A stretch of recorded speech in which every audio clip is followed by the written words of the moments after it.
ఏపీలో కూడా మొంతా తుఫాన్ పొలిటికల్ కాకరేపుతోంది. కూటమి ప్రభుత్వానికి పబ్లిసిటీపై ఉన్న శ్రద్ధ నష్టపోయిన రైతులను ఆదుకోవడంపై లేదని విమర్శించింది వైసీపీ. అయితే గతంలో తుఫాన్లు వచ్చినప్పుడు జగన్ ఏం చేశారో అందరికీ తెలుసు అంటూ కౌంటర్ ఇచ్చింది కూటమి సర్కార్.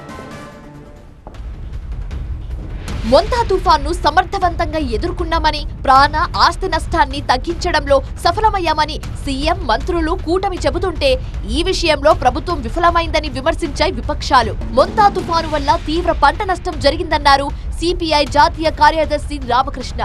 రైతుల కష్టాలు తీర్చడంలో చంద్రబాబు సర్కార్ విఫలమైందన్నారు. కూటమి ప్రభుత్వం రైతులకు భరోసా ఇవ్వలేదని ఆరోపించారు. ఆచరణలో రైతాంగానికి వారు చేసింది మాత్రం నామమాత్రమే. ఇది నేను గ్యారంటీ చెప్తాను. గవర్నమెంట్ స్పందించలేదా అంటే ముఖ్యమంత్రి గారు స్పందించారు, లేదా మంత్రులు స్పందించారు, అందరూ బాగుంది. కానీ వాళ్ళకి నెట్ రిజల్ట్ నేను అడుగుతా ఉన్నాను. రైతాంగానికి వాళ్ళకి అందిందేమి, మీరు ఏం అందజేశారు, వాళ్ళ కష్టాలు ఏం తీర్చారో దానికి వారికి సమాధానం చెప్పాలి. కేంద్ర ప్రభుత్వం కూడా నిమ్మకు నీరెత్తినట్లుంది తప్పితే వాళ్ళ నుంచి కూడా ఏం పాత్రం లేదు. తుఫాన్ ప్రభావంతో భారీ వర్షాలు కురవడంతో రాష్ట్ర వ్యాప్తంగా తీవ్రంగా పంట నష్టం జరిగిందన్నారు మాజీ మంత్రి గుడివాడ అమర్నాథ్. అనకాపల్లి జిల్లా వడ్డాదిలో పర్యటించిన అమర్నాథ్ ప్రభుత్వం వెంటనే పంట నష్టపోయిన రైతులను ఆదుకోవాలన్నారు. వర్షం పెద్ద ఎత్తున గడిచినటువంటి 4 రోజులుగా వర్షం పడడం,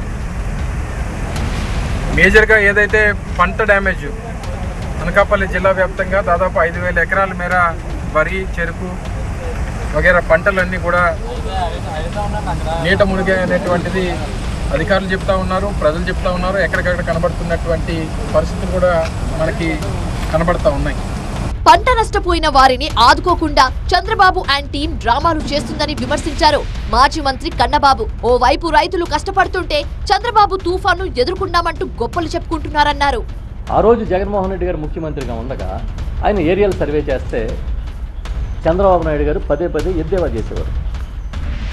గాల్లో తిరిగితే తెలుస్తుందా, గాల్లో తిరిగితే ఏం కనిపిస్తుంది, మరి గాల్లో తిరిగే జగన్ గారికి కనపడింది, గాల్లో ఇప్పుడు చంద్రబాబు నాయుడు తిరిగితే ఆయన కనపడిందా, గాల్లో తిరిగిన డ్రోన్లు చూపిస్తుంటే ఈయన కనపడిందా నష్టం?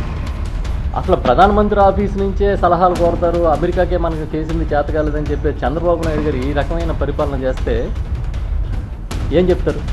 అయితే వైసీపీ ఆరోపణలను ఖండించింది కూటమి ప్రభుత్వం. జగన్ హయాం కంటే మిన్నగా ప్రకృతి వైపరీత్యాల సమయంలో రైతులను ఆదుకుంటున్నామని మంత్రులు తెలిపారు. తుఫాన్ ప్రభావం తగ్గిన వెంటనే చంద్రబాబు రంగంలోకి దిగారని, గతంలో జగన్ ఏం చేశారో అందరికీ తెలుసన్నారు. ఈ జగన్మోహన్ రెడ్డి గారు ఆయన సమయంలో ఒకసారి ఇటువంటి ప్రకృతి వైపరీత్యం వస్తే బాపట్ల వచ్చి రెడ్ కార్పెట్ వేసుకుని మట్టి కాకూడదని చెప్పి, కాలికి మట్టి అంటుకోకూడదని చెప్పేసి ఆ అధికారులు చేశారో లేదా పార్టీ వాళ్ళు చేశారో, వాళ్ళు చేసిన ముఖ్యమంత్రి గారి మనసును బట్టి వాళ్ళు పనిచేస్తారు. ఒకవేళ ఆయన పొలాల్లోకి వెళ్ళి పంటను చూస్తారనే ఆలోచన ఉంటే వాళ్ళు అట్లా చేయరు. ముఖ్యమంత్రి జగన్మోహన్ రెడ్డి గారి గురించి తెలుసు కాబట్టి ఒక రెడ్ కార్పెట్ వేసి దాని మీద చెక్కలు వేసి అక్కడ దాని మించి నిలబడి ఏదో చూస్తున్నట్లు, ఆట చూస్తున్నట్లు చూసిన జగన్మోహన్ రెడ్డి గారు ఈరోజు చంద్రబాబు నాయుడు గారి గురించి మాట్లాడటం చాలా విడ్డూరంగా ఉందని చెప్పేసి కూడా నేను ఈ సందర్భంగా తెలియజేస్తాను. తుఫాన్ను సమర్థవంతంగా ఎదుర్కొన్నామని, నష్టపోయిన రైతులను ఆదుకుంటామని కూటమి ప్రభుత్వం చెబుతుంటే గొప్పలు చెప్పుకోవడం తప్ప నష్టపోయిన రైతులను ఆదుకోవడంలో ప్రభుత్వానికి చిత్తశుద్ధి లేదని విమర్శిస్తోంది వైసీపీ. మొత్తానికి ఏపీలో మొంతా తుఫాన్ కారణంగా మొదలైన పొలిటికల్ తుఫాన్ మరికొంతకాలం కొనసాగే అవకాశాలు కనిపిస్తున్నాయి.